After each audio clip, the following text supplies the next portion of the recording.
Right behind her, who's got the speed? This comes down to raw leg speed over the last 180, and Medina Asa has proven in the last 2 years she has the speed to get the victory. Here she looks like she's going to get the victory again. It is going to be a three-peat for Medina Asa. The 20-year-old takes the win. 7-0, 7 sí podían estar en la victoria, sí que van a conseguir la marca que queríamos. 8:05:61 récord del meeting, y atención a la marca del atleta español que acaba quedan por detrás suyo atletas de muy buenas marcas como በሳምንቱ መጨረሻ በተካሄዱ የአትሌቲክስ ውድድሮች እጅግ አስገራሚ ውጤቶችና ክስተቶች ታይተዋል።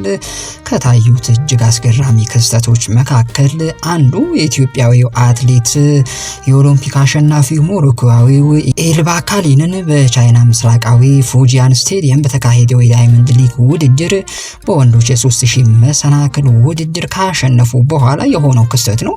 ኢትዮጵያዊው ኃይለ ማርያም አማረ ውድድሩን ካጠናቀቀ በኋላ አንድ ትንሽዬ ወረቀት ከፍ አድርጎ አሳይቷል። በዚህ ወረቀት በግፍ የተነጠቁትን ቤትና ንብረቴን በአስቸኳይ መልሱልኝ የሚሉና ሌሎችም አሳዛኝ መልእክቶችን አስተላልፈዋል። ታዲያ ይህ ክስተት በጣም ያነጋገረ ነው። እኛም ጉዳዩን ሰፋ አድርገን ይዘነዋል። አብራችሁን ስትሆኑ የምትሰሙት ጉዳይ ነው። በሌላ መረጃ ደግሞ ዓለም ሁሉ በጉጉት ሲጠብቀው በነበረው በ2025 የለንደን ማራቶን በኢትዮጵያዊቷ አትሌት ትግስት አሰፋ ሪከርድ ጭምር በመስበር ተጠናቋል።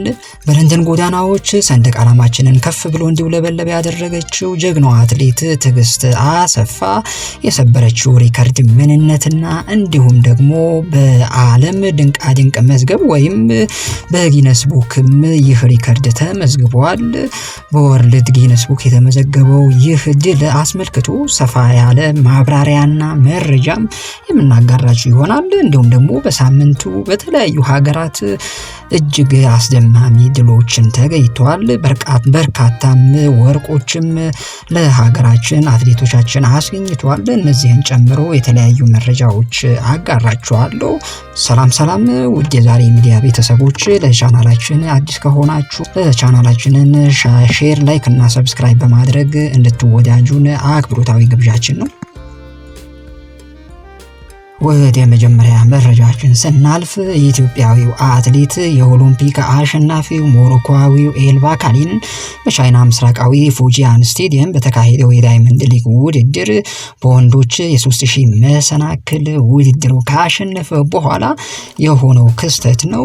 እንግዲህ ኢትዮጵያዊው ኃይለ ማርያም አማረ ውድድሩን ካጠናቀቀ በኋላ አንድ ትንሽዬ ወረቀት ከፍ አድርጎ አሳይቷል። በዚህ ወረቀት በግፍ የተነጠቁትን ቤት ንብረቴን በአስቸኳይ መልሱልኝ የሚልና ሌሎችም አሳዛኝ መልእክቶችን አስተላልፈዋል። መልእክቱ እንዲህ ይላል: እኔ ቁጥር 1 ሀብታም ነኝ። የምቆጥራቸው ብርና እንዲሁም ደግሞ መኪኖች ስላሉኝ አይደለም። ፈጣሪ ጤነኛ አድርጎና ሰዎችን ያልበደልኩ ወንጀል ከትውልድ መንደሬ እስከ ዓለም አቀፍ በታሪክ መዝገብ የሌለብኝ ንጹህ ወንድማችሁ ነኝ። የልጅነት እድሜ ብቻዬን የሰራሁትን ቤቴን ንብረቴን በአስቸኳይ መልሱልኝ ሲል ጠንከር ያለ መልእክት አስተላልፈዋል። እንግዲህ ቤት ንብረቱን እንዲመልሱለት በዓለም አደባባይ የጠየቃቸው እነማን እንደሆኑ ግልጽ ባያደርግም ግን እዚሁ ጉዳዩ የሆነው ኢትዮጵያ ውስጥ እንደሆነ ግን ምንም አጠራጣሪ አይደለም። በዚህ በቻይና ምስራቃዊ ፉጂያን ኢግሪት ስቴዲየም በተካሄደው የዳይመንድ ሊግ የአትሌቲክስ ውድድር ኢትዮጵያዊው አትሌት አንደኛ በመውጣት ታሪክ መስራቱ የሚታወቅ ነው። በወንዶች 3000 ሜትር መሰናክል ሩጫ ውድድር ይኸው ተበዳዩ የኢትዮጵያዊው ኃይለ ማርያም አማረ 5ኛ ከወጣ በኋላ ነው ወረቀቱን ጽፎ ያስተላለፈው። በሌላ መረጃ ደግሞ ጀግናዋ አትሌታችን ትግስት አሰፋ 45ኛው የለንደን ማራቶን አሸንፋለች። ከመጀመሪያው እስከ መጨረሻው ከመሪዎቹ ተርታ ተሰልፋ በስተመጨረሻም የዓለም አትሌቲክስ አፍቃሪያን ባስደመመ ድንቅ ብቃት ማሸነፍ ችላለች። ብቃቷን ታላላቅ የዓለም ሚዲያዎችም እያሞገሱላት ነው። የፓሪስ ኦሎምፒክ የብር ሜዳሊያ አሸናፊዋ ትግስት በለንደን ማራቶን ቀዳሚ ሆና ለመግባት የፈጀባት ጊዜ 2 ሰዓት ከ15 ደቂቃ ከ50 ሴኮንድ ነው። ይህም ወመንስ ኦንሊ ወርልድ ሪከርድ በሚለው ዘርፍ አዲስ የዓለም ሪከርድ ሆኖ ተመዝግቦላታል። ወመን ኦንሊ የሚለው ዘርፍ ብዙዎቹን ግራ ያጋባ ስያሜ ይመስላል። ምክንያቱም የዓለም የሴቶች ማራቶን ሪከርድ በኬንያዊቷ ሩት ቼፕቴጌ እጅ ሲሆን ሰዓቱም 2 ሰዓት ከ09 ከ56 ሴኮንድ ነው። ታዲያ ትዕግስት ትላንት ውድድሯ ከዚህ በዘገየ ሰዓት 2 ሰዓት ከ15 ደቂቃ ከ50 ገብታ እንዴት ወመንስ ኦንሊ ወርልድ ሪከርድ ተብሎ በዓለም ሪከርድነቱ ሊመዘገብላት ቻለ የሚለው ነው እንግዲህ ብዙዎችን ግራ ያጋባው።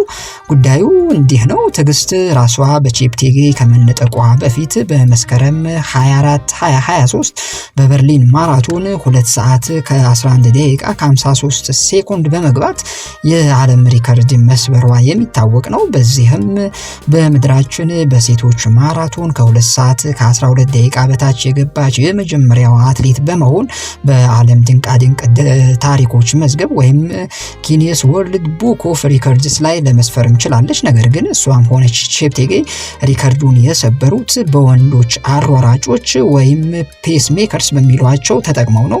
ይሄ ግን ራሱ የቻለ ዘርፍ ነው። ሴቶች ወንድ አሯራጮችን ሳይጠቀሙ በሴቶች አሯራጮች ብቻ ታግዘው የሚያስመዘግቡት ውጤት ደግሞ ወመንስ ኦንሊ ወርልድ ሪከርድ ተብሎ ይመዘገባል ማለት ነው።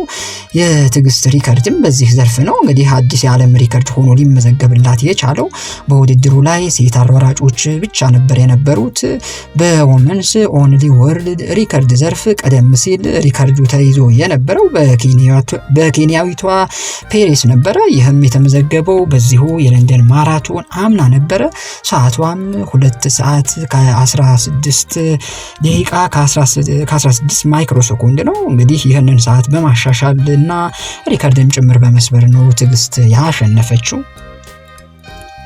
በሌላ መረጃ ደግሞ በጃፓን ጊፋ ከተማ በተካሄደው የዓለም የማራቶን ውድድር አትሌት ዳዊት ወልዴ በአንደኝነት ሲያሸንፍ በሴቶች ውድድር አትሌት ጎይቶም ገብረስላሴ ሁለተኛ ደረጃን ይዛ አጠናቃለች።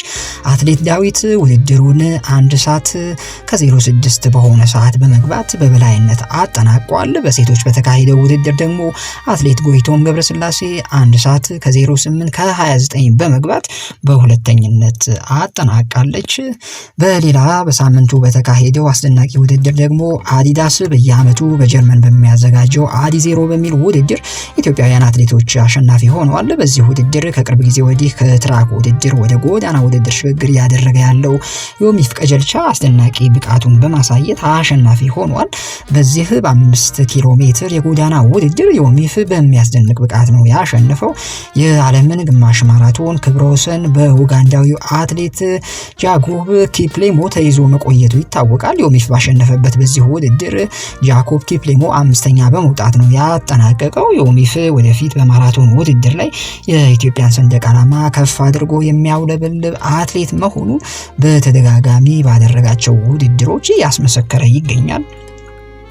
በሌላኛው መረጃችን ደግሞ በዚሁ በአዲዜሮ ውድድር በወንዶች 10000 ሜትር አንደኛ የወጣው ብርሃኑ ባለው ሲሆን ገመቹ ድሪባ ደግሞ ሁለተኛ ደረጃን ይዞ አጠናቋል። በ5 ኪሎ ሜትር ሴቶች ውድድር ደግሞ አትሌት መዲና ኢሳ አሸንፋለች። ከፍተኛ ፉክክር የተደረገበት የሴቶች 5000 ኪሎ ሜትር የባለፉት 2 ዓመታት አሸናፊዋ አትሌት መዲና ኢሳ በ14 ደቂቃ በ48 በመግባት ቀዳሚነት አጠናቃለች። አትሌት ፎቲያን ተስፋይ ሁለተኛ ስትወጣ አትሌት ገላ ሃምበሴ 3ኛ ደረጃን ይዛለች። በዚሁ በጀርመን በተካሄደው የሴቶች 10000 ኪሎ ሜትር ፋንታይ በላይነህ ሁለተኛ ስትወጣ አትሌት ሰናይት ጌታቸው ደግሞ 3ኛ፣ አትሌት ግርማዊት ገብረ እግዚአብሔር 4ኛ ሆና አጠናቃለች። ሌላው በሳምንቱ መጨረሻ የተካሄደው ደግሞ የቻይና ጂያሚንግ የ3000 ሜትር መሰናክል ወንዶች ውድድር ኢትዮጵያዊው አትሌት ሳሙኤል ፍሬው አሸንፏል።